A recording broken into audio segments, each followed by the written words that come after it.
제가 했어요. 지금. 우리는 가장 결정적으로 사랑하는 연인에 의해서 영향을 또 받아요. 그렇죠? 또 사회 분위기, 그리고 오늘날에는 매스컴과 이런 어떤 그 인터넷 이런 것을 통해서 우리가 항상 영향을 받으며 살아가죠. 나는 자유롭다. 나는 누구의 영향도 받지 않고 나만의 인생을 산다라고 하는 사람은 착각하고 있는 겁니다. 어떤 누구도 그 어떤 다른 사람의 영향으로부터 자유로울 수 없습니다. 그렇기 때문에 우리는 항상 모든 사람에게 영향을 받으며 살아갑니다. 근데 아시다시피 성경은 모든 사람들이 악한 자라고 얘기하죠. 죄인이라고 얘기합니다. 그래서 여러분 당연히 우리는요, 죄인들의 길, 악인들의 그 꾀를 쫓아가요. 우리는 스스로. 또 죄인들의 길에 서고 그 길을 걸어갑니다. 그리고 결국 오만한 자의 자리에 앉아서, 눌러 앉아서 그 삶의 방식대로 살아가는 겁니다. 그러면 이것이 모든 인간이 처해 있는 삶의 현실입니다. 그런 형편에 있는 우리가 하나님으로부터 영향받는 길은 단 하나입니다.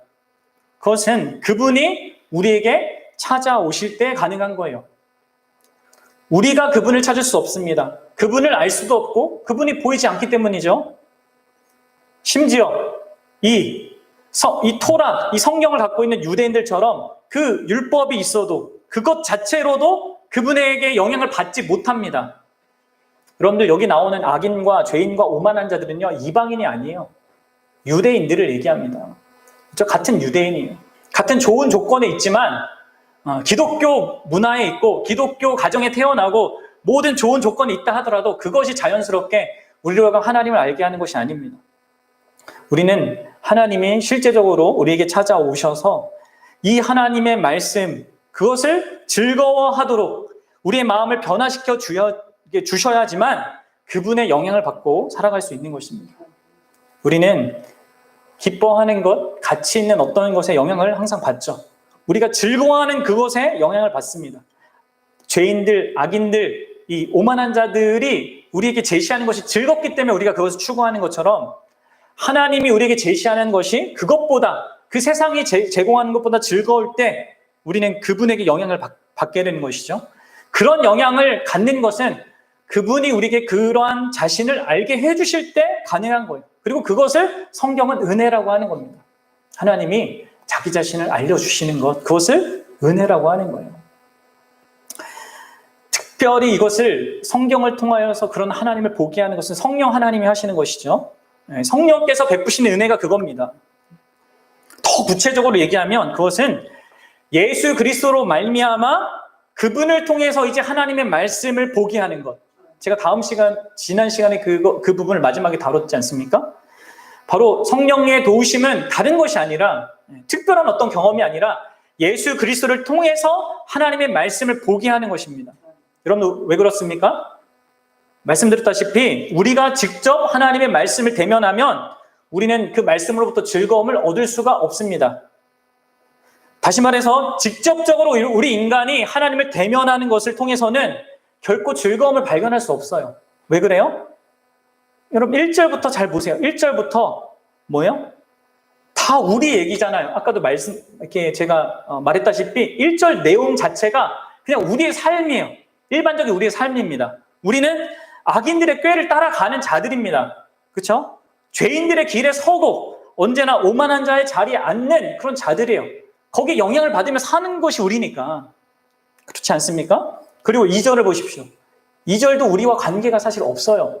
우리가 하나님의 말씀을 기뻐합니까?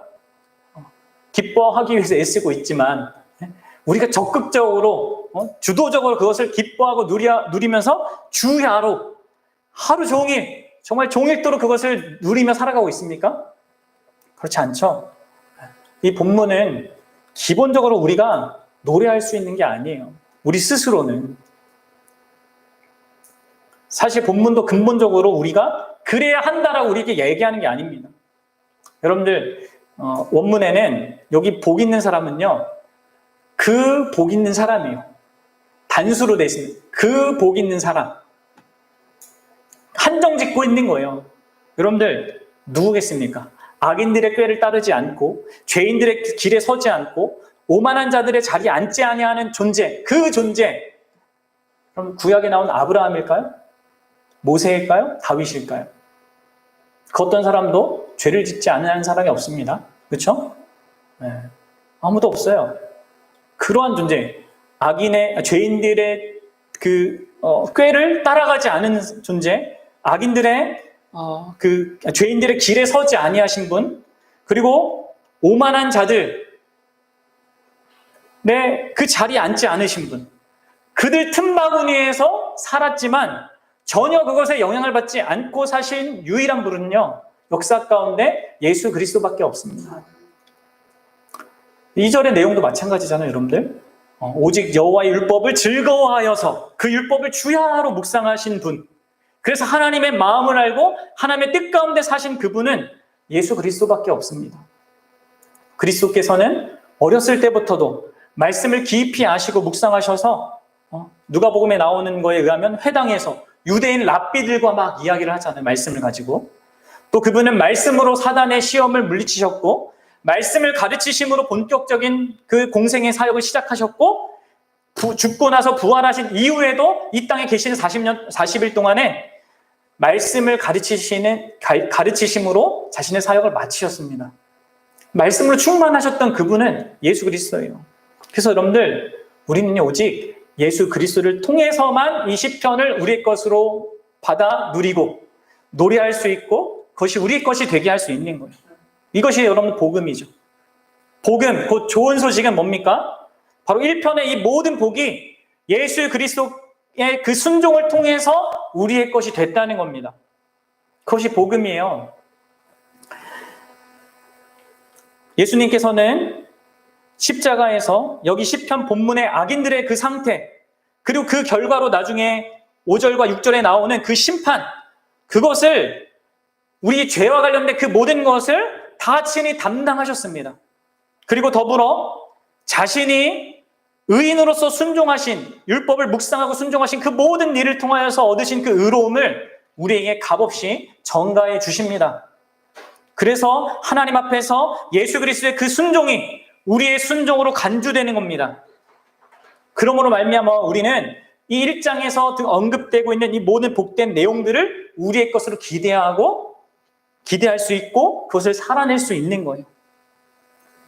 뿐만 아니라 예수님께서는 자신의 영, 곧 그 성령을 믿는 자 우리 안에 보내주시고 우리의 마음을 변화시켜서 1절의 그 모든 죄로부터 돌아서게 하고 또 2절처럼 하나님의 말씀을 기뻐하며 묵상할 수 있도록 도우시는 일까지 하시는 거예요. 그래서 여러분들 어떤 의미에서 신자만이 자신 안에 두 가지 상반되는 이 모습을 직면하게 되는 거예요. 죄인들을 따라가고자 하는 그 마음과 하나님의 말씀을 가까이 안 하려고 하는 그런 우리 마음을 발견하는 것 동시에 성령께서 주신 새로운 마음, 죄인들의 길을 거부하고 이 하나님 말씀 안에서 기쁨을 발견하는 그런 일이 신자 안에는 이 상반되는 사실이 두 가지 있는 거예요. 여러분 어떻습니까? 여러분들은 그리스도를 믿음으로 말미암아 이런 분명한 사실, 우리 스스로는 가질 수 없는 이 사실을 소유한 그런 복된 자들입니까? 그럼 여러분 스스로에게 물어봐야 돼요. 그리고 이것이 무엇인지 난 알겠다 하는 사람은 그것이 복 있는 사람입니다. 자, 이 복 있는 자의 인생은 말씀드렸다시피 하나님으로부터 영향을 받는 자입니다. 그리고 그것은 어떤 의미에서 보면 내면적인 특징이라고 할 수 있겠죠. 개인적이고 또 내면적인 어떤 하나님과의 관계 속에서 갖는 특징이라고 할 수 있습니다. 그렇다면 여러분들 오늘 그 3절과 4절은요. 그 복 있는 자의 삶의 외적인 특징이 무엇인가를 우리에게 보여주는 겁니다. 과연 하나님께 영향을 받는 자의 그 복 있는 사람의 삶의 모습은 무엇인가? 그는 어떠한 삶의 모습을 드러내면서 살게 되는가? 이것을 말해주고 있는 것이죠. 그것도 그렇지 복이 없는 자, 곧 악인과 비교하여서 이 복 있는 자의 특징이 무엇인지를 말해주고 있습니다. 여러분들 그 복 있는 자의 특징이 무엇입니까? 그것을 한마디로 하면 뭐예요? 3절 하반절에 나오는 겁니다. 앞에는 그런 사람을 묘사한 거고 그 묘사가 궁극적으로 의미하는 게 하반절의 이 내용이에요. 뭐예요? 그가 하는 모든 일이 다 형통하리로다. 그가 하는 모든 일이 형통한 것, 그것이 복 있는 자의 외적인 삶의 모습이라는 거예요. 여러분들, 그러면 형통이란 건 과연 무엇일까요? 형통이 무엇입니까? 뭐 하는 일마다 다 잘 되는 걸까요? 모든 문제가 해결되고 내가 원하는 소원이 다 이루어지는 걸까요? 우리가 형통하면 생각나는 구약의 인물이 있습니다. 그게 누굽니까? 요셉이죠, 요셉. 그럼 요셉의 이야기를 잘 기억해 보십시오. 창세기 특별히 39장을 보면 우리는 요셉의 이야기 속에서 정말 아이러니한 그런 문구를 마주하게 됩니다. 그럼 창세기 39장으로 가보세요. 창세기 39장 1절, 2절, 3절을 같이 읽어보도록 합시다. 39장 1절, 2절, 3절 시작. 요셉이 이끌려 애굽에 내려가매 바로의 신하 친위대장 애굽 사람 보디발이 그를 그리로 데려간 이스마엘 사람의 손에서 요셉을 산이라. 여호와께서 요셉과 함께 하심으로 그가 형통한 자가 되어 그의 주인 애굽 사람의 집에 있으니 그의 주인이 여호와께서 그와 함께 하심을 보며 또 여호와께서 그와 그의 범사에 형통하게 하심을 보았더라. 그럼 여기에서 이상하죠. 지금 뭐라고 하고 있습니까? 요셉이 지금 그 노예상에 팔려서 보디발의 손에 이렇게 구매가 되어서 그 집에 노예가 되었습니다. 그런데 그를 지금 범사에 형통하다고 하고 있어요. 물론 그 집에서 뭔가 중요한 역할을 맡았어요. 근데 여러분들, 그게 과연 범사에 형통하다고 우리가 생각하는 형통의 개념으로 이게 이해되는 말입니까? 형통이란 뭐예요? 우리가 기본적으로 세상 사람들이 생각하는 형통은 뭡니까? 형들에게 죽임 당할 그 위협에서 건진받는 거, 혹은 애굽에 팔리기 전에 구출받는 거, 혹은 노예가 되기 전에 뭔가 이렇게 뭔가 좋은 자리를 갖는 거, 이런 게 형통 아니에요? 그런데 지금 이 어떤 장군의 집에 노예가 되는데 그것을 하나님이 함께 하고 있는 거라고 얘기해요. 그리고 그게 범사에 형통한 거다라고 말하고 있습니다. 그럼 이거를 이해하십니까? 또 이후에 어떤 일이 일어납니까? 자신을 성적으로 유혹하던 그 보디발의 아내, 그 아내의 요구를 거절함으로 하나님의 말씀을 지켰습니다. 그런데 그는 어떻게 됩니까? 결국 그 결과로 감옥에 갇힙니다. 하나님의 말씀에 순종했는데 감옥에 가요. 그런데 그 감옥에 가서도 또 이야기가 등장하죠. 어디 있습니까? 우리 23절 보세요. 39장 23절 이렇게 있습니다. 시작. 간수장은 그의 손에 맡긴 것을 무엇인지 살펴보지 아니하였으니 이는 여호와께서 요셉과 함께 하심이라. 여호와께서 그를 범사에 형통하게. 범사에가 여기 그 시편에 나오는 그가 하는 모든 일이에요. 범사가. 그렇죠? 그게 형통하리로다. 뭡니까? 감옥에 갇혀서, 물론 여기에서도 요셉이 어떤 중요한 역할을 간수장에게 맡김을 받아요. 그러나 여전히 그는 죄인이에요. 언제 죽을지 모르는 그런 상황이 있습니다. 그것도 지금 요셉이 있는 감옥은 그 큰 죄를 지은 사람이 가는 그런 감옥입니다. 그래서 거기에 왕하고 가까운 자들이 있잖아요. 술 맡은 관원장과 떡 맡은 관원장이 있잖아요. 왕한테 직접적으로 뭔가 잘못한 자들이 가는 거의 죽는 것이 보장되어 있는 그곳에 있는 간수장이란 말이에요. 그런데 뭐라고 하고 있습니까? 하나님이 함께 하셨고 범사에 그가 형통했다라고 얘기하잖아요. 그런데 과연 형통이 무엇입니까? 모든 일이 다 잘 되는 것이 무엇입니까? 뭐예요? 그것은 근본적으로 말하자면 1차적인 의미로 뭡니까? 여호와가 함께하는 거예요. 여호와께서 함께하십니다. 그것이 모든 일에 형통한 기반이 되는 거죠. 하나님이 함께하시는 거. 그리고 더 적극적인 의미로는 무엇일까요? 그것은 이거예요. 결국 하나님과의 그런 관계 아래서 하나님의 뜻이 그의 삶 속에서 이루어지는 것. 그럼 이것을 형통이라고 하는 성경은. 하나님이 그 요셉을 통하여서 이루시고자 하는 그 일이 성취되는 그 모든 과정을 걸어가는 것, 그것이 여러분들 형통이라고 하는 겁니다. 그래서 여러분들 창세기 45장 7절 8절에서 요셉이 이렇게 얘기하는 겁니다. 넘어가 보세요. 창세기 45장 7절 8절입니다. 잘 들어보세요. 하나님이 이 큰 구원으로 당신들의 생명을 보존하고 당신들의 후손을 세상에 두시려고 나를 당신들보다 먼저 보내셨나니. 보십시오. 지금 요셉이 뭐라고 하고 있습니까? 자기의 정체를 드러내서 형들 앞에 드러낸 그 요셉이 형들이 이제 두려워할 거 아니에요. 이 요셉이 나를 이제 우리들을 벌할 텐데, 우리가 한 그 짓이 얼마나 나쁜 짓이고 그에게 상처를 주고 그를 이렇게 심각한 어려움에 빠지게 이게 한 건지를 누구보다 잘 알았던 그들이 그러면 요셉이 총리로 딱 이렇게 서서 이렇게 앞에 나타나니까 어떻게 생각했겠습니까? 이제 복수를 받겠구나, 대가를 받겠구나 했겠죠. 근데 뭐라고 합니까? 요셉이 이렇게 얘기하는 거예요. 하나님이 그 큰 구원으로 당신들의 생명을 보존하고 당신들의 후손을 세상에 두시려고 나를 당신보다 먼저 보냈다. 하나님이 자기를 보내신 이유가 당신들을 위한 거다. 당신들의 후손을 이 땅에 남기는 그것을 위해서 하나님이 한 거다. 그래서 8절에 계속 이어서 얘기합니다. 그런즉 나를 이리로 보낸 이는 당신들이 아니요 하나님이시라. 하나님이 나를 바로의 아버지로 삼으시고 그 온 집의 주로 삼으시며 애굽 온 땅의 통치자로 삼으셨느니라. 그러니까 요셉은 지금 자신의 인생을 어떻게 이해하고 있습니까? 하나님의 계획이 이루어지는 그것에 자기가 쓰임받고 있음을 알고 깨달은 것이죠. 그것을 여러분들 성경이 형통이라고 하는 거예요. 왜 하나님이 이스라엘의 후손을 남기셔야 됩니까? 그것은 다름 아니라 아담과 하와에게 약속하셨던 것, 그리고 아브라함에게 약속하셨던 것, 하나님이 보내시겠다고 하신 그 메시아, 그 약속된 메시아가 와야 하기 때문에 그 아브라함의 후손, 이스라엘의 후손으로 오실 그 예수 그리스도 때문에 하나님이 이 모든 과정들을 허락하셨다는 거예요.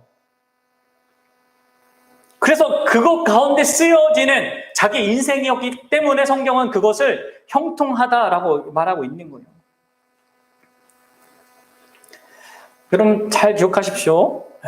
하나님께서 함께하는 인생이 형통한 것이고 하나님이 함께 하시면서 하나님의 뜻을 이루는 그 인생이 형통한 것입니다.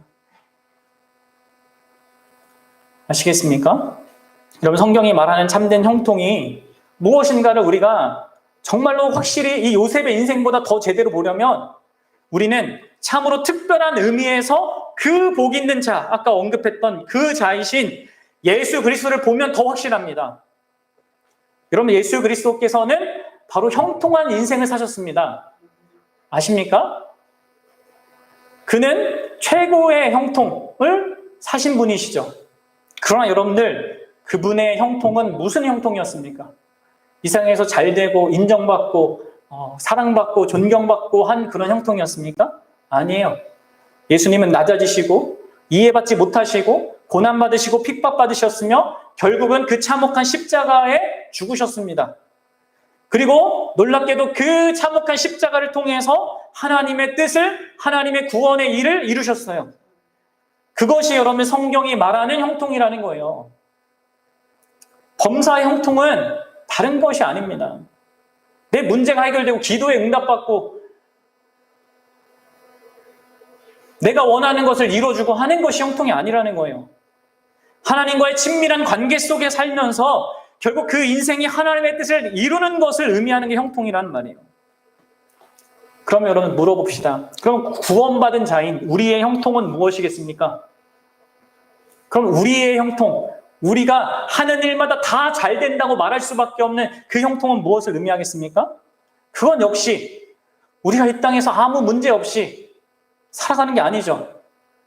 다른 사람이 두려워하는 것들, 그런 것들 나는 다른 사람 코로나 걸리는데 나는 안 걸리고 하는 것이 형통이 아니라는 거예요. 모든 나의 지금 당면한 문제들, 내 안에 있는 문제들이 해결되는 게 형통이 아닙니다. 뭡니까? 바로 그거, 우리의 형통은 예수 그리스도와 연결되어 있죠. 뭐예요?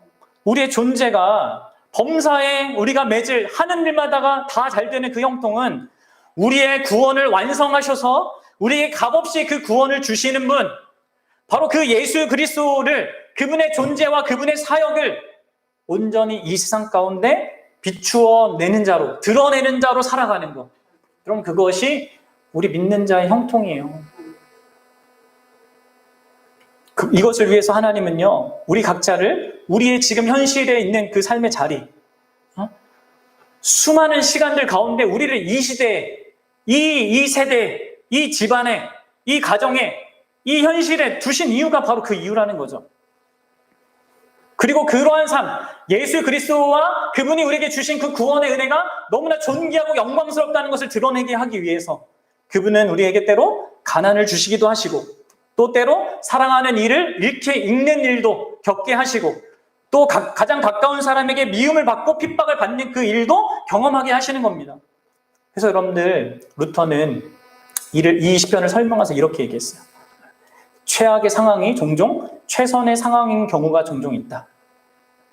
악인의 잘됨 속에 저주가 들어있듯이 의인의 십자가에는 부활의 축복이 숨겨져 있다. 그럼 이것이 성경이 말하는 형통입니다. 그리고 이런 일을 위해서 종종 우리가 그토록 바라는 요셉처럼 높은 그 지위와 권세를 주기도 합니다. 그러나 여러분들, 요셉의 지위와 그 권세는 요셉 자기 자신을 위한 것이 아니었습니다.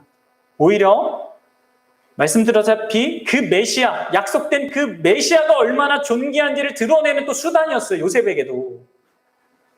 여러분, 요셉이 자신의 유고를 죽을 때 이렇게 얘기합니다. 자신의 유고를 하나님이 주신 약속의 그 땅, 그 가나안 땅에 가지고 올라가라고 이렇게 유언한단 말이에요. 곧 뭡니까? 왜 자기의 유고를 그 애굽 땅, 자기가 성공하고 잘된 그 애굽 땅이 아니라 상처가 있는 그 땅, 형들에게 버림받고 죽일 뻔했던 그 가나안 땅에 갖다 주라고, 거기에 놓으라고 했겠습니까? 그것은 그 땅이 하나님이 약속하신 땅이니까. 그런 거 아니겠습니까? 자기가 지금 그 애굽이란 세상에서 누리는 그것보다 그 약속의 땅, 하나님이 주신 그 땅, 실제로는 애굽보다 정말 겉으로는 보잘것없는 그 땅이란 말이에요. 그 땅을 요셉은 원했던 거예요. 죽더라도.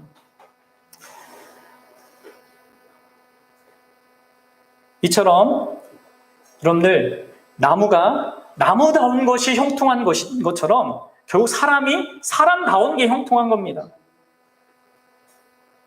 우리가 존재하고 그 존재하는 목적을 따라 살아내는 게 형통한 거예요. 구원받은 자가 구원받은 자답게 사는 것이 형통이라는 겁니다. 그리고 그 형통한 자는요, 이 형통을 계속 구하고 소원하게 돼요. 그래서 사도 바울처럼 이렇게 얘기합니다. 사도 바울이 빌립보서 1장 20절과 21절에서 이렇게 얘기했습니다. 나의 간절한 기대와 소망을 따라 아무 일에든지 부끄러워하지 아니하고 지금도 전과 같이 온전히 담대하여 살든지 죽든지 내 몸에서 그리스도가 존귀하게 되게 하려 하나니 이는 내게 사는 것이 그리스도니 죽는 것도 유익하다. 여러분들, 이것이 형통한 자의 삶의 특징이고 각오이며 인생의 목적입니다. 이런 고백을 가졌던 바울처럼 바울은 여러분들 누구보다도 고난의 삶을 산 사람입니다. 그가 고린도후서에서 자랑하는 자기의 그 자랑, 사도의 자랑, 증거가 뭔지 아십니까? 고난당한 거예요. 매를 40에 감한 매, 그러니까 죽기 직전까지 맞는 그 매를 몇 번이나 맞았고, 복음을 전하기 위해서 배를 타고 갔는데 계속 막 파손하고, 뱀에 물리고 뭐 별의별 그 인간이 경험한 수많은 고난을 겪은 것을 자기 자랑으로 말하고 있습니다. 왜 그렇습니까? 그것을 통해서 뭐가 드러나는 거예요? 그가 믿고 있고 그가 전하고 있는 그 예수 그리스도의 가치와 그 영광이 드러나는 거니까.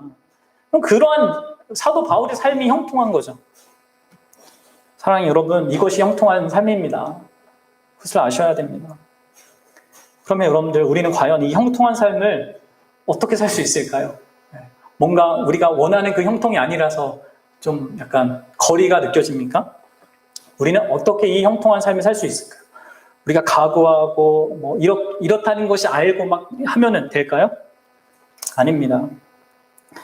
창세기에도 분명히 힌트가 있듯이 여기 시편 자체에도 힌트가 있습니다. 그럼 시편 다시 오늘 본문에 보세요. 네. 보면은 3장 앞부분입니다. 자, 그는 시냇가에 심은 나무가 철을 따라 열매를 맺으며 그 잎사귀가 마르지 아니함과 같으니에 담겨져 있습니다. 시인은 복 있는 자를 이렇게 비유하고 있어요.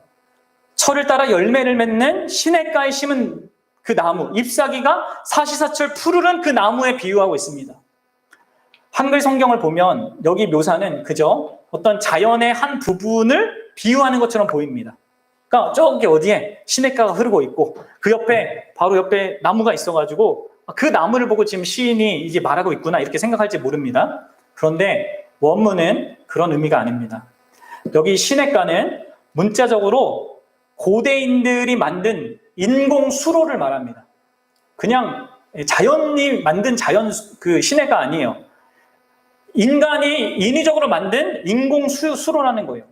그러니까 지금 시인은 고대의 어떤 유능한 한 조경사가 그 척박한 땅에 물이 흐르는 여러 개의 그 관계 수로를 만들고 나무를 어디선가 뽑아와서 그 나무의 높이와 색깔과 그림자 등 다양한 많은 이유를 고려해서 그 나무를 물이 사시사철 흐를 수밖에 없는 그 인공수로 옆에 심은 겁니다. 그 상황을 지금 상정하고 있는 거예요. 그래서 여러분들 여기에서 나무가 열매를 맺고 그 잎사귀가 마르지 않는 것은 그런 이유 때문인 것이죠. 다만 자연스러운 어떤 자연의 결과로 있는 것을 말하고 있는 것이 아니라 무엇보다도 어떤 한 유능한 조경사의 노력과 애씀과 보호와 돌봄이 그 배경에 있다는 겁니다. 그래서 여러분들 이 시냇가에 심겨진 것, 이 인공수로에 심겨진 것이나 철을 따라 열매를 맺고 그 잎사귀가 마르지 않는 것이 드러난 특징이지만 여기의 핵심은 그 배경에 그의 그런 모습을 갖는 실제 그 현실에는 그 나무를 돌보고 가꾸는 존재가 있다는 거예요. 그럼 이것이 요셉의 이야기에는 뭡니까? 뭐예요? 여호와께서 함께 하시니라 이거죠. 여호와께서 함께 하심이라 그 표현이 이 이야기를 하고 있는 겁니다. 그리고 그것과 반대되는 악인은 어떻다는 겁니까? 그렇지 않다는 거죠. 악인의 삶의 특징, 그것을 이제 5절에 얘기하잖아요. 대비적으로. 그러므로 악인은, 4절. 악인들은 그렇지 아니하며. 악인들은 그게 없다는 거예요. 그런 존재가 없다는 거죠. 자기에게 영향을 미치는 그런 하나님의 존재가 없습니다. 그래서 그는 열매가 없죠. 하나님이 함께 하는 것으로부터 나오는 어떤 열매도 없습니다. 하나님과의 관계 속에서 나오는 어떤 삶의 태도들, 하나님을 알면은 나올 수밖에 없는 거, 그런 태도들도 없고 하나님의 뜻이 이루어지는 그 목적을 따라서 생기는 일들도 존재하지 않습니다. 오히려 그 악인들의 삶의 특징은 바람에 나는 겨와 같은 거예요. 바람에 나는 겨, 이거는 뭡니까? 이 그림은 추수철에 타작마당에서 벌어지는 일입니다. 추수꾼은 이 추수물을 다 걷고 도구를 사용해서 그 걷어들인 알곡, 그 알곡을 껍질과 분리하기 위해서 털어서 날리지 않습니까? 지역마다 이 도구가 다 다른데 이것을 키질이라고 하잖아요. 그렇게 하면 어떻게 돼요? 털어서 뭐 이렇게 날리면 무거운 알곡은 땅에 떨어지고 가벼운 그 껍질은 그 겨는 바람에 날아가게 되는 겁니다. 이처럼 여러분 악인들은 열매가 없을 뿐만 아니라 그들의 삶은 이 겹껍질처럼 너무나 가벼운 겁니다. 아무 의미가 없는 것이죠. 바람에 쉬 날려가는 겁니다. 거센 바람에 그 현실에 이리저리 휘날리는 거예요. 악인들이 겨와 같다는 것은 뿌리도 없고 실체도 없으며 가볍고 쉽게 옮겨지고 쓸모없고 가치가 없다는 것을 의미하는 것이죠. 여러분 특별히 주목할 것은 이 5절의 배경이 되는 이 추수 때, 이 추수 때 안에 이 키질과 바람은요, 구약 성경에서 자주 하나님의 심판의 때와 연결되어서 사용되는 거예요. 신약에도 그게 예수님이 추수 때가 되었다, 뭐 이런 얘기를 하시는 거 다 심판과 연결된 거잖아요. 그리고 5절도 심판이 나오죠. 5절에 그러므로 악인들은 심판을 건들지 못하며. 이렇게 얘기해요. 추수 때의 지금 상황, 그때 그렇게 갈라진다는 거예요. 그 전까지는 뭡니까? 알곡과 그 쭉정이가 같이 있어요. 그리고 그 당장에 있는 그 현실은 이 악인들이 이 추수의 풍성함을 누리는 것과 같은 현실이 있을 수 있다는 거죠. 그것을 내포하는 겁니다. 그래서 심지어 3절에 이 의인들에게만 해당하는 그 나무, 푸르른 그 나무와 비슷한 모습을 당장에 눈에 보이는 현실에 이 악인들도 소유할 수 있다는 거예요. 여러분들 시편 37편 35절 한번 보십시오. 가봅시다. 시편 37편 35절입니다.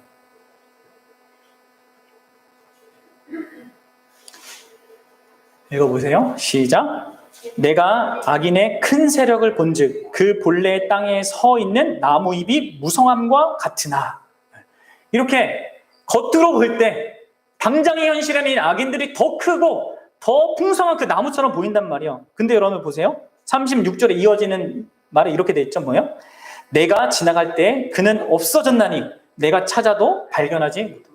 그냥 허망하게 사라졌습니다. 갑자기. 그리고 이제 하나님의 심판에 대한 이야기가 나와요. 겨와 같다는 거죠. 허망에서 하나님의 심판의 바람에 날려 없어졌다는 겁니다.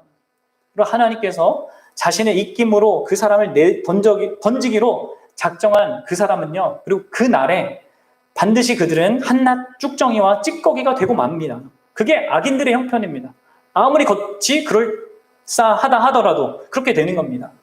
그리고 이 말은 또 반대로 뭡니까? 의인이 상대적으로 당장의 그 현실에서는 오히려 보잘것없는 자처럼 보일 수 있다는 거예요. 잘하는 게 더딜 수도 있고 그래서 열매가 없는 것처럼 여겨질 수 있습니다. 게다가 악인들이 연약한 우리가 그 의인들이 잘하지 못하도록 온갖 수를 써서 방해하고 위협할 수도 있습니다. 하지만 우리가 기억할 것은 의인을 자라가게 하고 보호하고 열매 맺게 하는 주체는 누굽니까? 우리가 아닙니다. 그것은 하나님 자신입니다. 우리를 형통케 하시는 하나님입니다.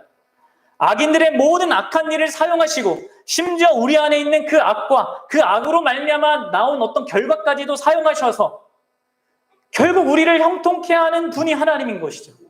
요셉의 인생이 그거잖아요. 요셉이 처음부터 잘나서 그렇게 쓰임받은 게 아니잖아요. 자기 악을 드러냈잖아요. 형들에게 잘난 척 했잖아요. 하지 말라고 했는데 또 하고 그러다가 형들의 미움을 사서 그렇게 간 거 아닙니까? 그런 악도 사용하고 형들의 악도 사용하고 하나님의 그 모든 것들을 사용하셔서 결국 형통케 하신 거예요. 자기의 구원의 뜻을 이루신 것이죠.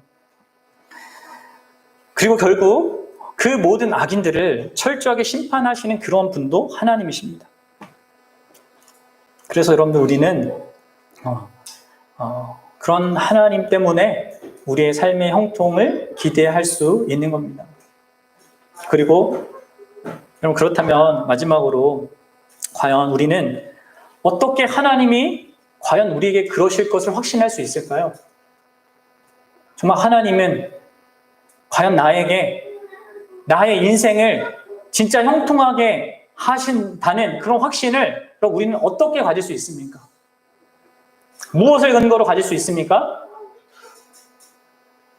혹시 내가 더 잘해야지, 더 기도도 많이 해야 되고 성경도 많이 이러면 하나님이 해주시겠지 그렇게 생각한다면 여러분들 잘못 이해하는 거예요. 우리는 어디에서 확신을 얻습니까? 하나님이 그런 나를 끝까지 붙드시고 끝까지 사랑하시며 결국 자기의 뜻을 이루시는 그 형통한 인생이 되게 하실 것을 어디서 확신할 수 있습니까? 그것 역시 예수 그리스도의 십자가입니다. 그래서 여러분들 사도 바울이 이렇게 얘기했어요. 우리 마지막으로 이 부분을 함께 찾아봅시다. 로마서 8장 31절입니다. 31절부터 39절까지 우리에게 주시는 말씀으로 하나님의 말씀으로 믿고 이것을 같이 읽읍시다. 로마서 8장 31절부터 39절이에요. 같이 읽겠습니다. 시작. 그런즉 이 일에 대하여 우리가 무슨 말을 하리요? 만일 하나님이 우리를 위하시면 누가 우리를 대적하리요? 자기 아들을 아끼지 아니하시고 우리 모든 사람을 위하여 내어주신 이가 어찌 그 아들과 함께 모든 것을 우리에게 주시지 아니하겠느냐. 누가 능히 하나님께서 택하신 자들을 고발하리요. 의롭다 하신 이는 하나님이시니 누가 정죄하리요. 죽으실 뿐만 아니라 다시 살아나신 이는 그리스도 예수시니 그는 하나님 우편에 계신 자요 우리를 위하여 간구하시는 자신이라. 누가 우리를 그리스도의 사랑에서 끊으리요. 환난이나 곤고나 박해나 기근이나 적신이나 위험이나 칼이라. 기록된 바 우리가 종일 주를 위하여 죽임을 당하게 되며 도살당할 양같이 여김을 받았나이다 함과 같으니라. 그러나 이 모든 일에 우리를 사랑하시는 이로 말미암아 우리가 넉넉히 이기느니라. 내가 확신하노니 사망이나 생명이나 천사들이나 권세자들이나 현재일이나 장래일이나 능력이나 높음이나 깊음이나 다른 어떤 피조물이라도 뭡니까? 우리를 우리 주 그리스도 예수 안에 있는 하나님의 사랑에서 끊을 수 없으리라. 사랑하는 여러분, 요셉이 훌륭하고 바울이 훌륭해서 이런 형통의 삶을 산 것이 아니라 그리스도를 통해서 드러내신 그 하나님의 사랑이 너무나 놀랍고 위대하기 때문에 그 사랑이 요셉과 바울과 함께했기 때문에 그리고 우리와 함께하고 있고 우리를 위하고 있기 때문에 그들도 형통한 삶을 살았고 우리도 형통한 삶을 살 수밖에 없는 것입니다. 바로 그분 때문에 그분이 십자가에서 보여주신 그 사랑 때문에 우리는 그 형통한 삶을 기대할 수 있는 것이죠. 사랑하는 여러분, 바라기는 저와 여러분들이 참으로 하나님께서 우리에게 주신 이 복된 말씀을 날마다 주야로 가까이 하고 가까이 함으로 말미암아 하나님을 가까이 하고 그 하나님이 우리를 사랑하시는 그것을 아는 자로서 그분이 우리 삶 가운데 이루시는 그 형통의 삶을요 정말 실제적으로 이렇게 경험하며 살아갈 수 있기를 바랍니다. 물론 그것 없이 살 수도 있습니다. 어떤 의미에선. 그래서 예수님 우편에 이렇게 죽은 강도처럼 마지막에 예수님 만나서 그것도 어떤 의미에서는 형통이죠. 그렇죠? 결국은 예수 그리스도를 만났으니까. 그러나 그의 수많은 인생들이 얼마나 좀 뭐랄까 그것 모른 채 살았고 그로 인해서 자신이 그 죄로 말미암아 얼마나 많은 고통과 고난을 받았겠습니까? 우리는 알고 그분을 알고 그분이 나와 함께 하심을 알고 또 그분이 내 인생 가운데 그것을 이루고 계시다는 것을 확신한 가는데 그 길을 간다면요. 그래서 더 복된 거겠죠.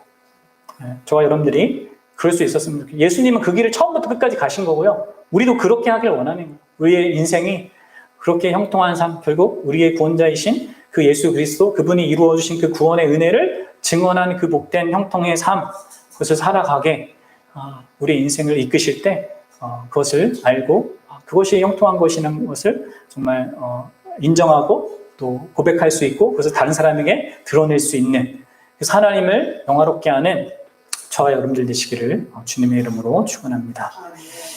우리 같이 기도하겠습니다.